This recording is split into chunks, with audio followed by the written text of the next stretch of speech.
Hello, my fellow page turners, and welcome back to the channel. I'm Matthew, the man with the hat who reads, and this is Hidden Pictures by Jason Rekulak.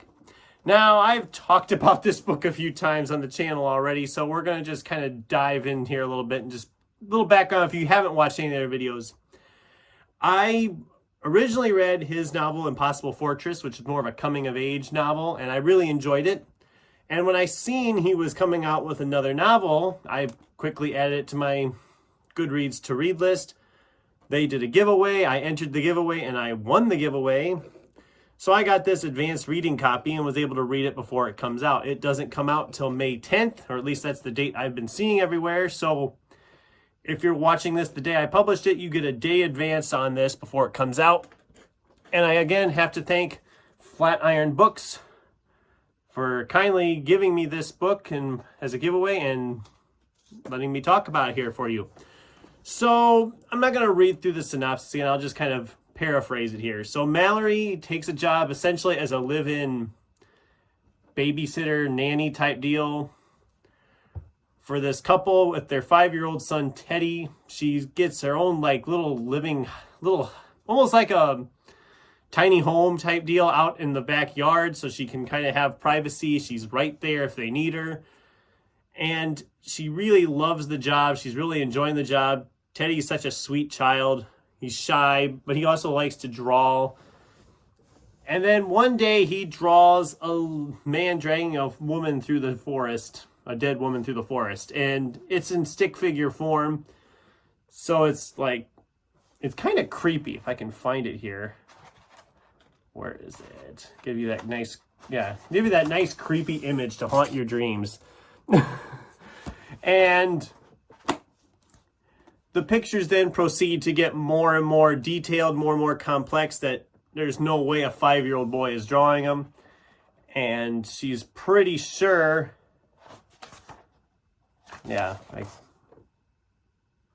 she's pretty sure that there's some weird kind of possession thing going on that's causing this child to draw like this.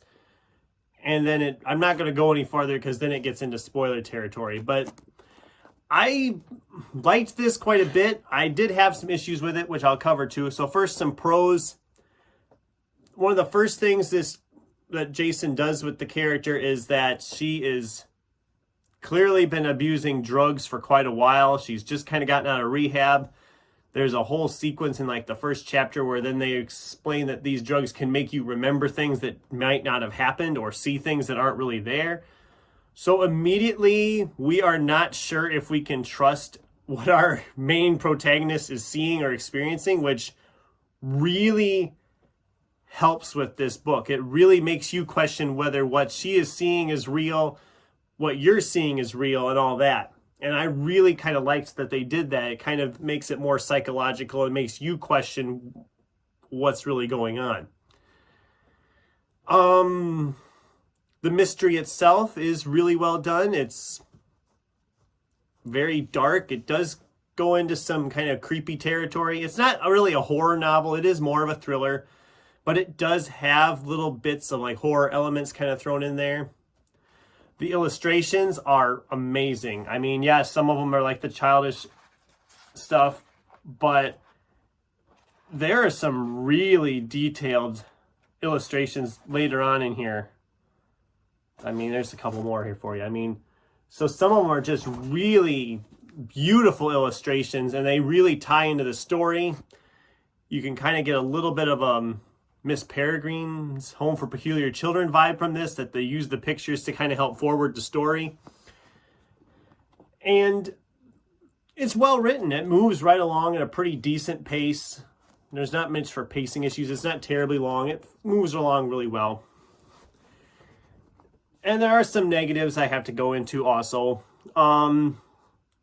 Whilst our main character is well developed, and the young boy is fairly well developed, any other supporting characters are really poorly developed. It's kind of sad. Some of the parents of the child are very paper thin development. There's a gardener that comes around. He's very poorly developed. The neighbor lady, she's literally there for essentially one reason in the story, and then when we're done with her, we're done with her. There's really a lot of the side characters just they're not really very well fleshed out, and so that's kind of a hindrance. The father, there's a weird thing with the father. When she's first interviewing for the job, he's very like antagonistic and doesn't want anything to do with her, doesn't think that she's good enough for their son. Very much against her. And then when she comes there, he's like, it's a complete 180. He's like overly friendly to her, makes a pass at her later on in the novel. It's just really, it's a completely different attitude, and it's acknowledged like, oh, he's completely different, but there's really no reason for it. Not that I could tell anyway. It's just like, what is the reason for his attitude to change like that? I mean, I don't know. And then this is kind of a pro and a con, but there's the twist ending. There's a final twist that really kind of turns everything on its head at the end of this book. And whilst I like having it pulled out from under me and like really surprising me, it also feels like it comes out of nowhere. I mean, it doesn't bother me too much. I mean, it is a thriller, so it's not like, oh, this is real. You can trust everything this is very real life based.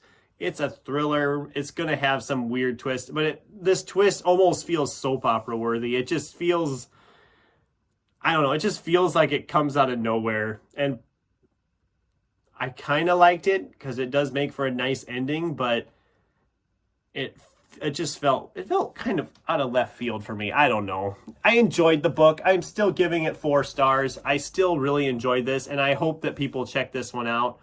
Like I said, it comes out May 10th, which as of this watching will be tomorrow.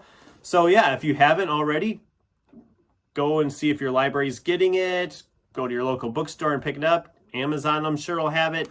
Really check it out because it is well written, and I'd like to see him write more. For a first thriller for him, it's not bad. So what did you guys think? Does Hidden Pictures sound like something you would enjoy? Have you already, by the time you're watching this, reserved it or whatever? Let me know in the comments down below. Thanks for watching, and until next time, keep turning pages.